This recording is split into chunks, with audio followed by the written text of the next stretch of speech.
Hi, my name is Jiayao Gao from School of Computer Science and Engineering, University of New South Wales.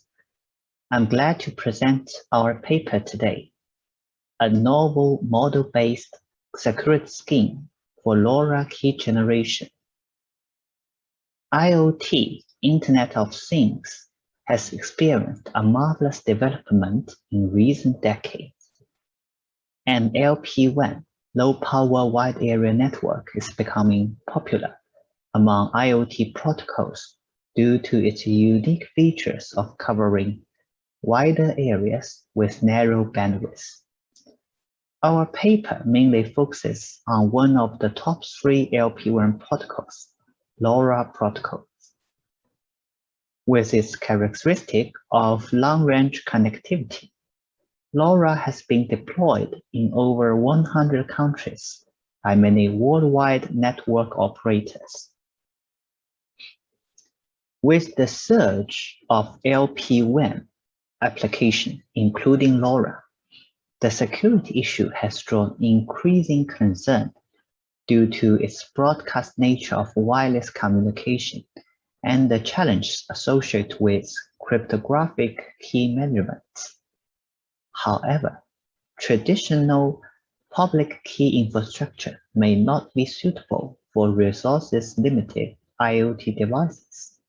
For example, the heavy computational complexity is a burden to IoT devices. So, physical layer key generation has become an alternative lightweighted solution for the key establishment in IoT networks. But the low transmission rate will lead to low channel reciprocity, and the available channel information will become extremely limited. All above make it quite challenging to apply physical layer key generation to LoRa.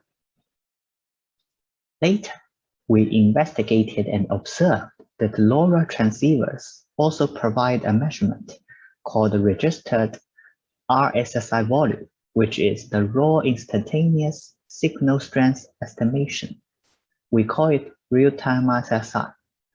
After getting the real-time RSSI, we found that it provides more information compared to traditional packet RSSI, as shown in the figure on the left. And the distribution of the legitimate parties on the right are quite similar and could be used to generate keys. In wireless communication, obstacles can cross multipath propagation. Due to the multipath effect, the transmitted signals that arrive at different phase angles and time intervals will have different amplitudes. The RSSI will follow Ricin probability distribution. The equation in the slide represents the total signal received over a Ricin multipath channel. Given a certain period of time, the dominant part on the left will remain the same, and the multipath change on the right is the mean cross of the model parameters. So we can say that the T is the critical variable. As we can see in the figure, too short or too long will make key generation fail. To determine a proper T discussed in the previous slide, we use the random waypoint model. This model is widely used for evaluating the impact of mobility in wireless network. Within the model, the asymptotic spatial density can show the change of movements, which can be represented by the equation in the slide. We can see that the key variable to determine the density is Pn, which is the moves within the models. Figure shows that the change of the Pn mostly happen within the first 100 moves and will become extremely stable after 500 moves. Until now, we can say that we have enough knowledge to model the real-time RSSI. Our scheme has 4 phases: sampling, signal processing, random number generation, and key generation. We collect the real-time RSSI measurements in the sampling phase. Signal processing will use the real-time RSSI to get a series of K and omega pairs.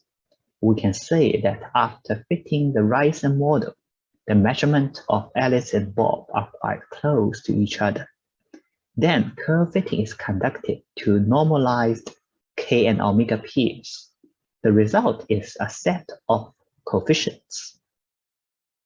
Next, we generate a series of random numbers and conduct a calculation together with the coefficient we get in the last step. In the end, we executed a multi-level quantization on the right to the calculation result and turn them into 0-1 key streams. We also employ reconciliation and the privacy amplification process. The experiments are executed in various situations, for example, at multiple data rates, distance, and periods of the day. To achieve the best result, we also check the impacts of the parameters, like the curve fitting configurations, the range of the random number index, and the encoding configurations. The figure on the right shows an example that we can see how the number of coefficients affect the results. And according to the figure, we can see that we will achieve the best result when the number of coefficients equals 2. After tuning all these configurations, we get our final results. We can see that our key matching rate is quite high, and the key generation rate is at most 5 times higher compared to the previous solution. More importantly, our scheme can work on all data rates, day and night. We also conduct security analysis to our scheme and prove that our scheme is safe to passive adversary.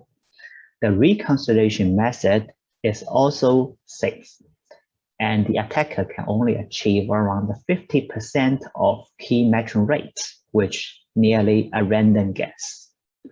We also verified our key randomness with the NIST test. In the end is the conclusion. We use the real-time RSSI instead of the traditional packet RSSI and improve the channel reciprocity significantly. We achieved high matching rate even in low data rate scenarios. And we also conducted extensive experiments in the real world. And that's all of my presentation. Thank you for listening.